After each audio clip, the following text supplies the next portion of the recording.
محمود کینوں آندے اندے اتے اتنی بحث ہے کہ 6 گھنٹے بھی لگے رویے تو ختم نہیں ہو. میں چیدہ گلاں تواڈے سامنے پیش کر دینا تاکہ میری تقریر دی کم از کم علمی بنیاد مکمل ہو جائے. مختلف آراء جیڑیاں ہیں وہ اے ہیں کہ مقام محمود تو مراد ایک ایسا مقام ہے جڑا حضور نو حشر دے دن عطا کیتا جاسے اے آکھیا جاندا. تے ان دے وچ کئی آراء ہیں. ایک رائے اے ہے کہ حضور دی ابن کثیر دی رائے ہے.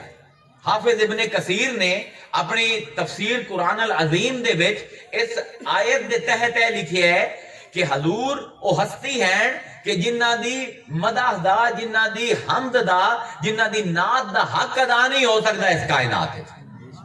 حالانکہ ہر ویرے اللہ بھی رسول دی حمد کریندا پیا. ان اللہ و ملائکتہ یصلون علی النبی یا ایھا الذین آمنوا صلوا علیہ وسلموا تسلیما. ہر لمحے اللہ رسول دی مدح کردا پیا، فرشتے کردے پین، مومن کردے پین.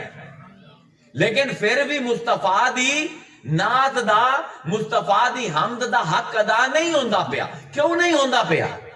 حضور دی اپنی حدیث ہے لا یعرفو حقیقتی غیر ربی. میری حقیقت نو رب تو سوا اور کوئی نہیں جاندا. کوئی حقیقت جان سی تو ڈھب دی تعریف کر سی.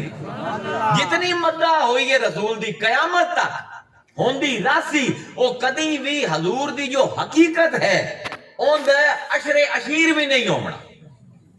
اللہ حمد کریندا پہ، فرشتے حمد کریندے پہ، مومن حمد کریندے پہ. لیکن ابن کثیر آندے حضور دی مدح دا، حضور دی نعت دا حق ادا نہیں ہوندا قیامت دے دن. میرے لفظ نہیں ابن کثیر دین تے میرے مسلک دے بھی نہیں ہو. ابن کثیر فرمائندے ہیں قیامت دے دن اللہ حکم دے سی جتنے بھی میدان حشر دے وچ کٹھے ہو سن کہ چلو سارے محمد دی حمد کرو.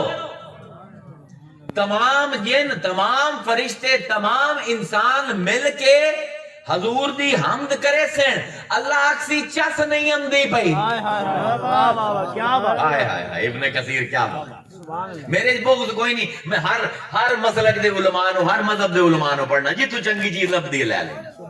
ابن کثیر آندے اللہ اکسی چس نہیں آئی. چلو ہن میں بھی تواڈے نال مل کے محمد دی حمد کریندے ہیں.